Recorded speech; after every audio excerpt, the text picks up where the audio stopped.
You're listening to Contesting Wrestling Minisode, coming at you November 15th, 2019. I would just like to start off today by acknowledging the independent pro wrestler Matt Travis, who this last Saturday was tragically killed by a hit and run.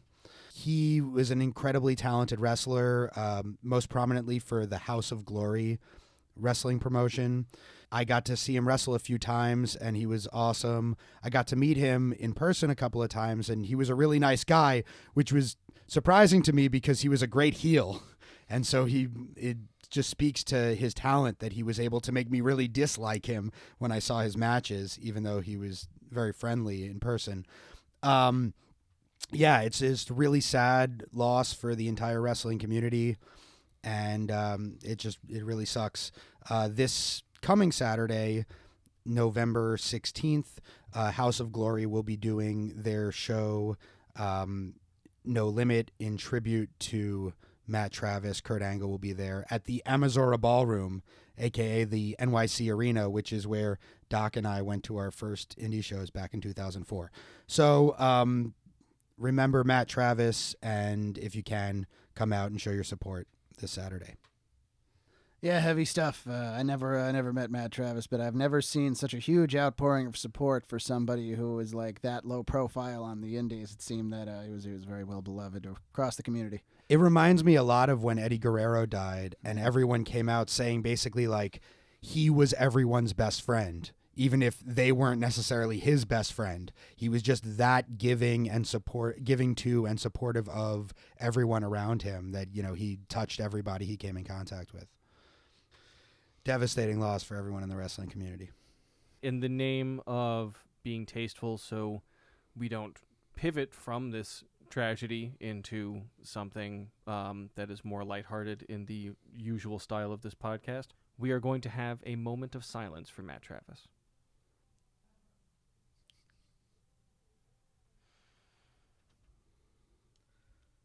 All right. It's still not any better. It's not.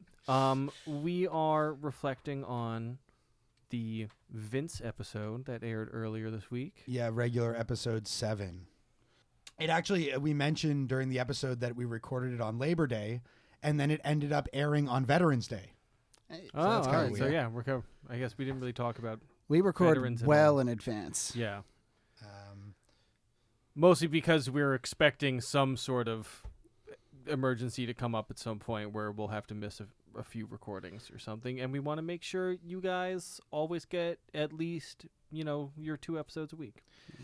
So Doc pointed out during that episode that, Vince came from actually rather humble beginnings. Yeah, Vince wasn't growing up being groomed to be a billionaire, or even to be groomed to be in the wrestling business. He had to punch his way in, get his dad to notice him, because he grew up with his mother in North Carolina without much money. According to him, and this may be disingenuous, but I don't know, part of me believes it, he's uncomfortable around very wealthy people for the most part. If he goes to a party, a really fancy party with a lot of rich people, he doesn't really know how to talk to everyone. He, I think feels more comfortable around wrestlers. Yeah. Well, I would imagine if you grow up in the wrestling world, or even if you didn't grow up in it, if you are used to the wrestling world, no other world is really like that. So, maybe politics is sort of close, but also very far away. And so I'm sure that's uncomfortable. And then, yeah, I guess Vince is sort of new rich, right? Like, yeah. That's rich, especially to the level of rich that he's gotten. Well, that's the thing. Most people who are at that level of rich it's like generational wealth, where they're basically a different fucking species that has a different, their brains work differently, yeah. and their interactions are different. So Vince is a comparatively normal person compared to them, which is the most disturbing concept I can think of at the moment. Well, they say in order to communicate properly with Vince, you have to come at him like he's a regular person. You know? He wants you to give him a firm handshake and assert yourself and converse, not contradict, and call him Vince. Is he actually a billionaire? Yes, now he is. It all depends. It depends on how the WWE stock is doing. He became a billionaire, then he stopped being a billionaire, and then when the stock exploded a couple of years ago, he became a billionaire again. I believe his current net worth is about $2 billion because the stock did explode a couple of years ago and raised his net worth significantly. So I saw a story recently, David Penzer, the old one of the ring announcers from WCW, saying that the story that WWE tells about the WCW Takeover is partially inaccurate. I mean, it's probably inaccurate in a whole bunch of ways. Yeah. But one way in which it's inaccurate is they claim that nobody in WCW or very few people knew about the takeover until it aired live on TV. Yeah. And Penzer shared a screenshot of them announcing it on the WCW website like a week before. Yeah. That's a nice little bit of kayfabe there. I mean, that's definitely a story that's told differently by different people. It is true that they announced it before. The WCW guys didn't learn as it was broadcast on Raw. If the WWE is saying that now, I mean, they're wrong. But it wasn't common knowledge until very soon before the show, and nobody really knew what that Nitro was going to be like until it happened. The last Nitro is an interesting kind of encapsulation in and of itself. I mean, it's a good show, and it makes you think, oh, man, it's sad that WCW's... But no, if you watch the previous 2 years of Nitro, that show is the worst show that's been on in my lifetime in wrestling, and I'm glad it was finally over. A couple of notes on Shane McMahon. He was recently banished from the WWE after losing a ladder match to Kevin Owens. Yeah. What's up with Shane O'Mac? I don't know. He was really getting over as a monster heel. And I thought that it was going to lead to him maybe getting the title and like a big blow off at WrestleMania eventually. But maybe that'll still happen down the line. I don't know. I don't want them to give the title to Shane. I think that would be too much. So I would have liked him more than fucking Lesnar beating Kofi in 5 seconds. But yeah, whatever. maybe. So he's just banished in terms of like the story, right? Right. That's yes, okay. yes, Just yes. that's. Yeah. I mean, you never know. Maybe he, exposed some family secrets or something, and they finally kicked him out. He's like, Triple H is my real son anyway. So another thing, Doc, we weren't sure exactly what Shane was doing when he wasn't with the company. You're right. He ran some kind of Chinese media company or was and I thought he had a used car dealership. I was almost kind of right. What did he own? He is part owner of the Indian Larry motorcycle shop. Indian Larry being a famous motorcycle driver and stuntman. Indian Larry. Indian Larry. Is he Indian? I think so. I hope he's Indian. Yeah.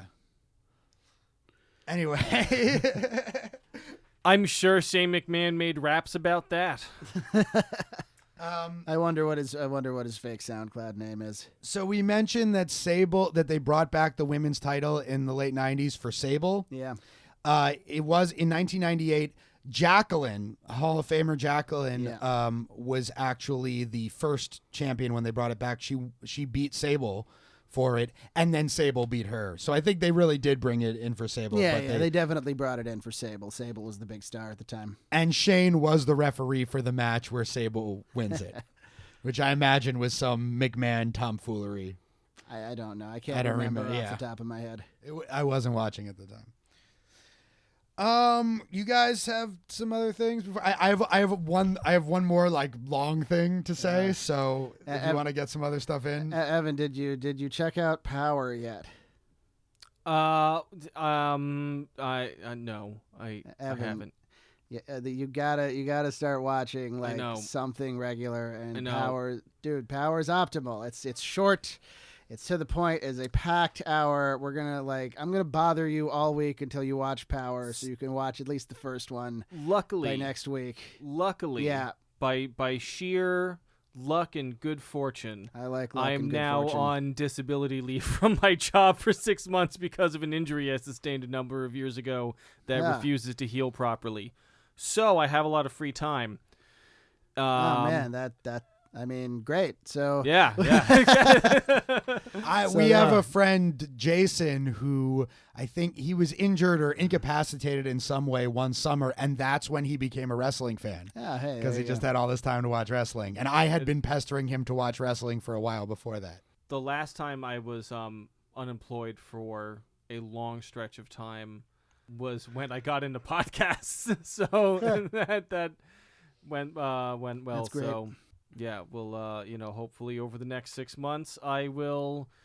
Well, definitely I will by the next Minisode I will have caught up on Power. All right, I can say all right. that. You can at the very least check out the first couple. There's like I'm not even totally caught up yet. there's like 5 or 6 episodes by now. They're putting them out once a week. Most of them are less than an hour long. One episode of Raw is 3 hours long. I still don't get that. And it just seems like, we started this at a pretty opportune time. Like I had no idea whatsoever that there was going to be this big flourishing of indie wrestling going on at the time. And I also, I'll be honest, I'll hear status update on who's winning this podcast.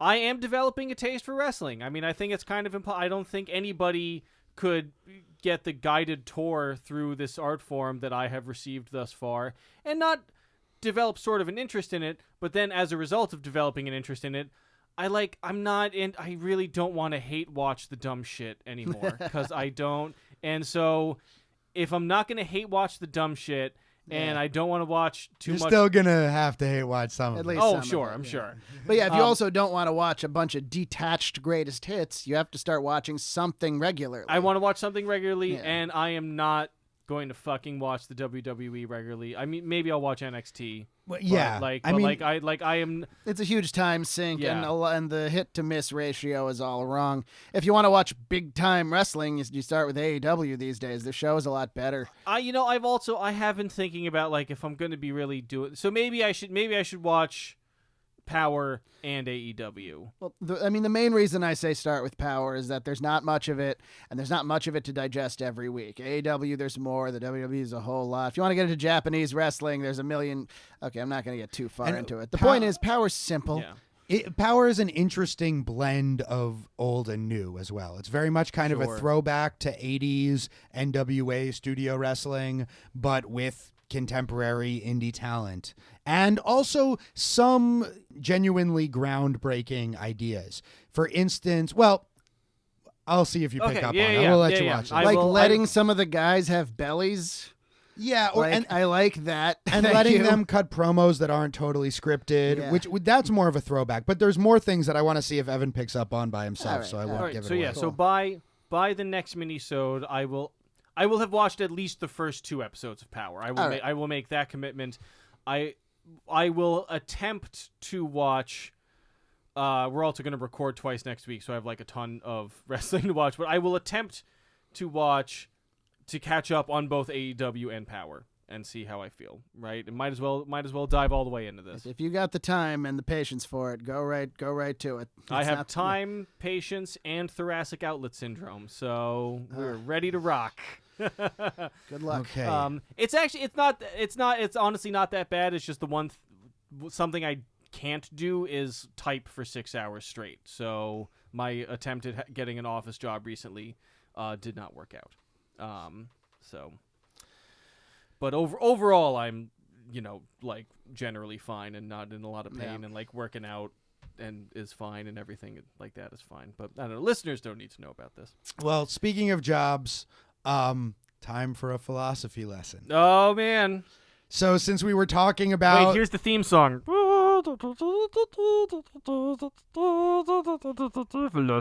Okay, we're done.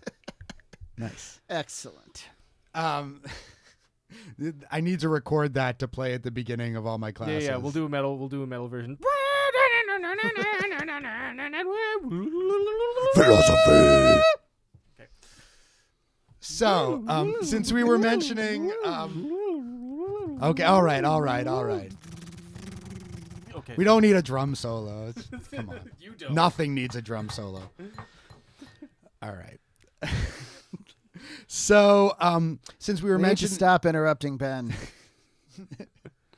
He has some Yes. important things to say. Yes. So, since we were talking about the ends justifying the means, or vice versa, I thought I'd talk about a little bit about the ethical theory that involves that. So, the ends justify the means.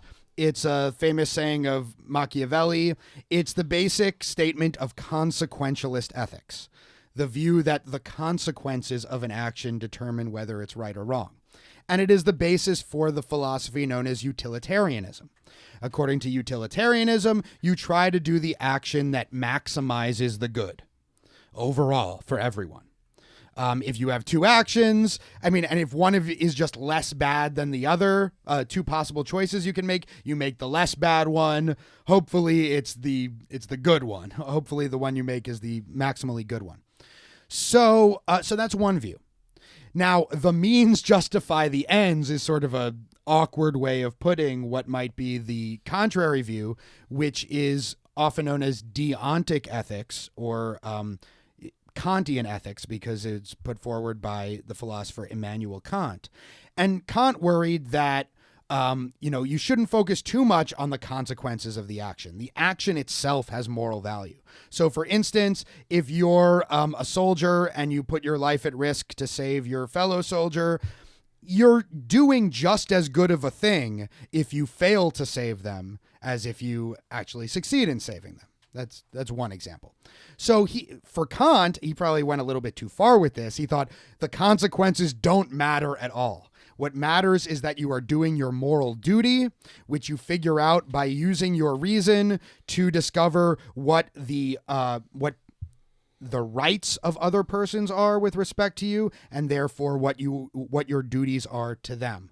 For instance, one sort of universal, he calls a categorical imperative, universal unbreakable moral rule, or exceptionless moral rule, is that you never treat other people purely as a means, but always as an end in themselves. So you take other people's interests into account when you act. You don't just use them for some greater interest, which, according to utilitarian, if the greater good is good enough, it's worth sacrificing some people or, violating some people's rights or something like that, or there really aren't rights on the utilitarian view. It's all about whatever maximizes the good.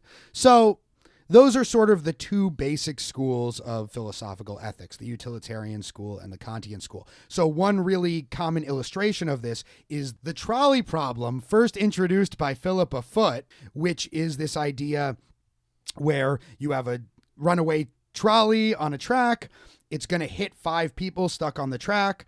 You can't stop it, but you can pull a lever diverting it to another track where there's only one person stuck. And the question is it the right thing to do to pull the lever, sacrificing the one person who otherwise would be fine in order to save the 5? The utilitarian says yes. Pull the lever, switch the track, kill the one person. The Kantian says no. You cannot use the one person's death as a means in order to save the 5 people, even though consequentially speaking, that would be the better result. It's also the best episode of The Good Place so far. A show that every episode of that show is amazing, but the Trolley Problem episode is. I have shown that to my class. Yeah, it's fantastic. And I wonder how. I feel like you can sort of see that play out in wrestling, right? Can you? In some way that I should have thought of an example of that before I started talking. But it seems like this is a dialectic that would exist in wrestling. Oh, I'd like the trolley problem. Oh shit. Okay, it's fine. Okay. So I would take a guess that you see this dialectic in play a lot in wrestling, and that's kind of where. Well, sometimes there are certainly moral dilemmas where there isn't really a good choice, but usually then there's like some babyface that takes all the choices at once and somehow saves the day. I don't know. Were you thinking of anything in particular? I mean, I guess there aren't really a lot of choices characters are making in wrestling that affect large groups of people. Usually the choice is whether to act in your own self-interest or to help others. Mm-hmm. Those are the moral dilemmas so they're not, the dilemma is whether to be moral or just to be an amoral egoist. I feel like that's a huge debate that people have, especially in American politics. What is the appropriate role for selfishness and stuff like that? And like how many people, I was luckily, by the time I attempted to read Ayn Rand, I had gone through like my libertarian phase and come out the other side and was relatively inoculated against right-wing ideas. But a lot of people read her early on, like earlier in their life, and kind of get stuck in that. Oh yeah, there's a way to read her. I'm not sure about her exactly, but people like her as a kind of utilitarian. Sure. Because one way of reading her is to say, look, if everyone looks out for their own self-interest, that's the best way of maximizing the good overall. Who better can you benefit than yourself? So I guess if you're like, it's only about your motivation and it's only about your intention, then if you are being, from their perspective, the most honest thing that you can do is to be selfish. Because like, not for the Kantian. No, for the like libertarian kind of thinking, because the Kantian is going to say you should do the right thing, what they think you rationally figure out as the right thing, even if it has the worst consequences for everyone involved. The focus on like the right of personal property above all other rights, or the what's called the non-aggression principle, which is like the basis of like the idea that taxes are inherently immoral because it's like you have to give it to the government, and then that overrides all of the other stuff, like the fact that you can then pay for, you know, fucking schools and colleges and roads and, you know. Right. If you think these inalienable rights or whatever are all that matters, morally speaking, then yeah, from a kind of Kantian point of view, you might be a libertarian. Yeah. Well, and that's why I think that I think a lot of people, I mean, I'm a socialist, and I think a lot of people on the left tend to be a little more on the utilitarian side kind of thing, and that especially like when you hear like, you know, rich people say like, oh, but like I worked hard for my $1 billion, and your reaction is kind of like, I don't care. Like, honestly, like if we took all of your money and you were sad, that wouldn't matter to me, because it would be more important to me to build houses for the homeless. Obviously, it's clear how you could, you know, take that too far. I mean, it has to be that whatever the greater utilitarian good is, it really is the happiness of individual people, right? Yeah. It's not some abstract concept like the state. Yes, exactly. Right. And even something that, you know, something that begrudgingly, I have to admit, Randian libertarians are right about is like, they are right that ultimately we are motivated on a really basic level by selfish interests, even if we are altruistic. The reason you want to do good things is to either make yourself feel good, or to, you know, quash that trembling sadness inside yourself at the knowledge that there is injustice in the world.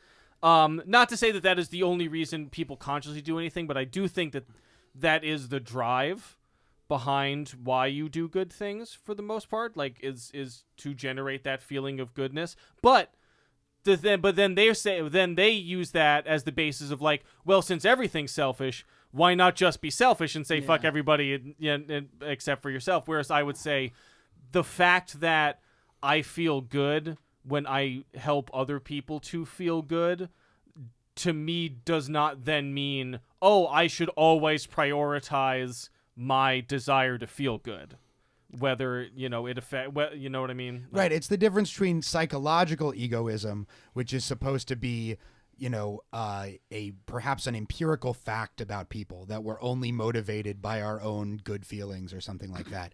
And then ethical egoism, which says the right thing to do is only to do things that immediately benefit yourself. I think you've described the babyface and heel dynamic in wrestling then. Perhaps, yeah. And the thing that everyone wants to do is win the title, you know, and that's kind of the difference between two otherwise very similar characters like John Cena and Randy Orton. You know, John Cena wants to win the title for everybody so that everybody can be happy. And Randy Orton wants to win the title because he's a jerk and wants to keep it from everybody else. But Randy Orton will say of John Cena, oh, he's just trying to do this so everyone will love him. Yeah, exactly. But when it's really the heel who wants the love, but they don't get it, and that makes them miserable. Well, it's all, you know, if you look at on a really basic level, you know, like maybe now the heel face dynamic is more complicated, but I'm sure that for much of the early years of wrestling, it was just the face followed the rules, and the heel broke the rules. For the most part, yes. And that really speaks to, you know, the athlete following the rules in the athletic contest is committed to these higher ideals of let us find the truth. Right. Let us find who is actually objectively better, because that's, Because both of these wrestlers have the same goal, Yes. to win the title. and So you're right. So actually, Friedrich Nietzsche, in his early essay Homer's Contest, which I think I might have mentioned once before on the podcast, he talks about in ancient Greece there was a distinction between two types of eris, which is often translated as envy or jealousy, and the idea was the one eris is you want and really you could translate it as competitiveness. On the one hand, you want your opponent to be as strong and powerful as possible so that you can show that you are even greater by defeating them. On the other hand, you want to somehow destroy your opponent before they can even compete so that you win by default. Well, exactly. That's the thing. The heel wants to win purely because of the social capital gained from winning. Yes. It's just I want this title, I want the adoration, I want people to think that I am the best, regardless of if that is the truth or not. Right. And it maps onto the difference between Socrates and the sophists in ancient Greece, where the sophists argued to win the argument. And Socrates, at least if you believe how Plato portrays him, cared about getting to the truth. Luckily, nobody is a sophist now. Right. No, yeah. There aren't any internet personalities telling you what the truth is. Making the weaker argument appear the stronger, Yeah. as they put it. Or writing whole books about how to win arguments that are really about how to, like, flashily seem like you're victorious by talking fast in front of a group of people who doesn't necessarily know what they're talking about. Well, in this context, we're the ones that have the microphones. Yeah. So that's good. Yeah, we totally care about the truth. Yeah. Oh, yeah. That's As a professional wrestler, the truth above all. When I edit out the stuttering, the ums, and the jokes that really don't land, I'm just presenting a higher version of the truth to the listener. Cool. Well, here's the thing, though. We doubt ourselves all the fucking time. Oh, yeah. Like, I compulsively doubt myself. If you've ever, if you've been in a fucking philosophy class with me or whatever, I really don't think that I know anything with absolute certainty. And I'm very upfront about that. And I think that's really what makes the difference, right? I feel like I see this criticism a lot where if you express an opinion about fucking anything, and maybe I'm just talking about Twitter, and this is why I don't tweet that much anymore, and I just mostly follow people on Twitter.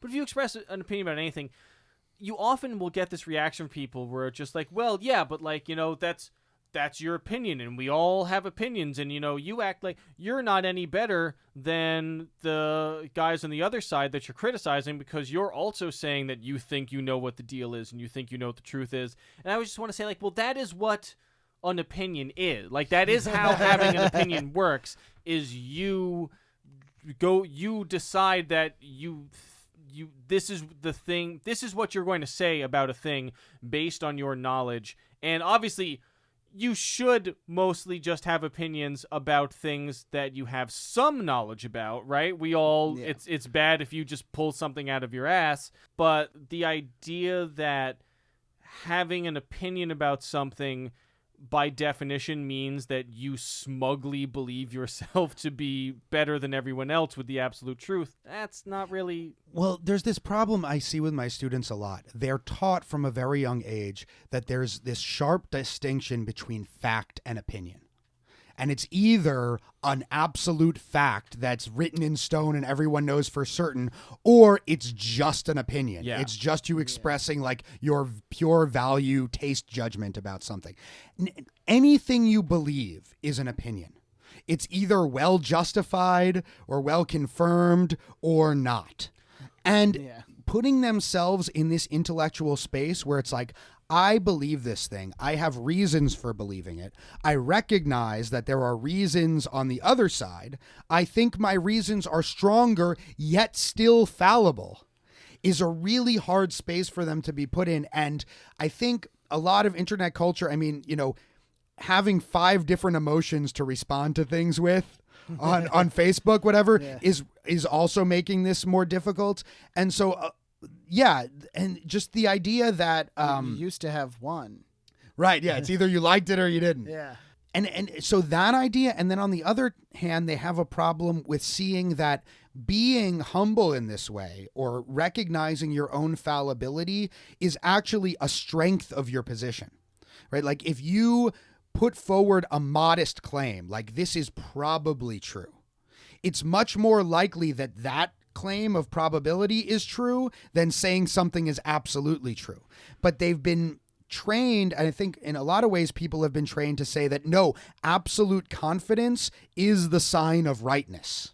Somebody who I may or may not have been talking about earlier, who wrote a book about how to win arguments that's not actually concerned with how to argue well, it's just about how to appear like you're winning an argument. Or a guy who might be president of the United States. And that, well, yeah, currently. he didn't, but he didn't write a book about this. No, I mean, he specifically. didn't. I don't think he's written anything in his goddamn life. No, definitely not. But what was he Sure, he saying? has a stamp with his signature on it. You know, the whole idea that that it's appearing confident, talking fast, delivering as many points as possible. This is also part of why like high school debate is kind of ruining politics in America, because they sort of train you to like just sort of make as many points as you can in as like short of a period of time, and it's very gamified. There's also no principle of charity. Like when if you really want to have a productive debate with someone, you should consider the strongest version of their argument. So if they make a mistake or they say something that's not kind of true, what you should do is fix it for them and say, okay, wait. If you were saying this thing, which is the much more defensible position, that's what I'm going to challenge and try to criticize now. Not, I see a weak point in your argument, I'm going to attack it. Part of this problem is this meme that exists in society, this thing that so many people think that, honestly, I think it comes from Star Trek.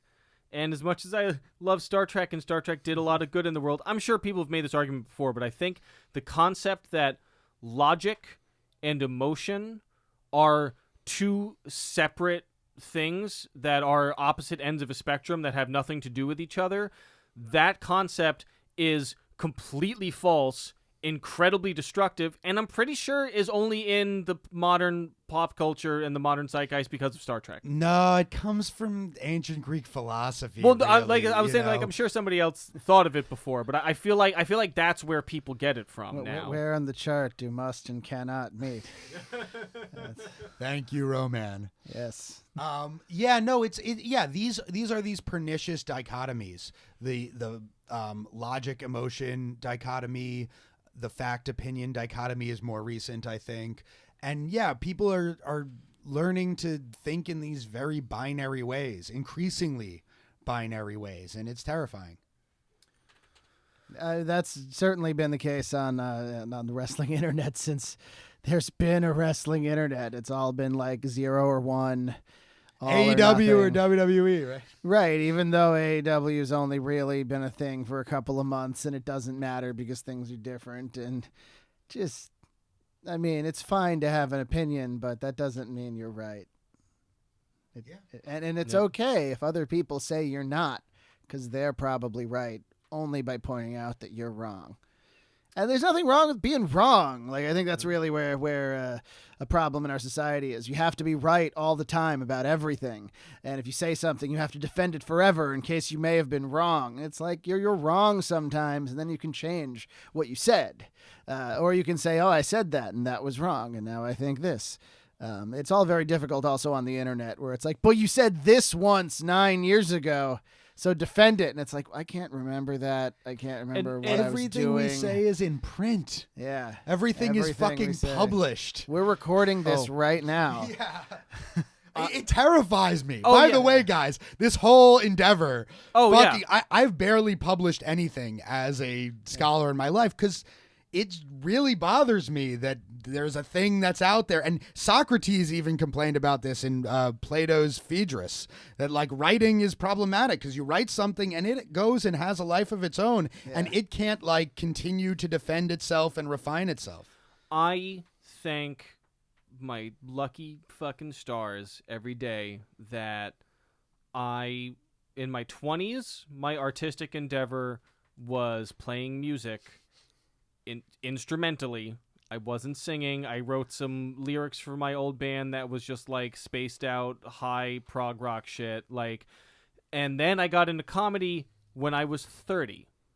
And if I had spent my 20s getting up on stage and making jokes in the style of the kind of humor that I thought was great and just the best thing ever when I was in my 20s, I would be canceled now. I would have canceled myself out of life probably. Like I've got some lyrics I'm not proud of. Yeah. And thankfully I didn't make it as a musician. So. And that's what, like, you know, man, like I really wonder how.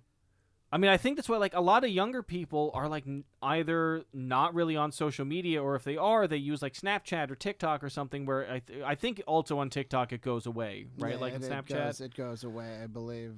I don't know. Looked at the TikTok. I was like, I don't understand this. Yeah. But it's okay that I don't understand this, because Exactly. maybe it's not for me, and if I really wanted to get into it, I'd try and get into it. But I think your greater point is that, yeah, younger people are opting for social media that doesn't stick around forever, because they know what problems can happen if you're going to another school in a few years. You don't want everyone to be able to see you from a few years ago, and people are very aware of that at 10 and 11 years old.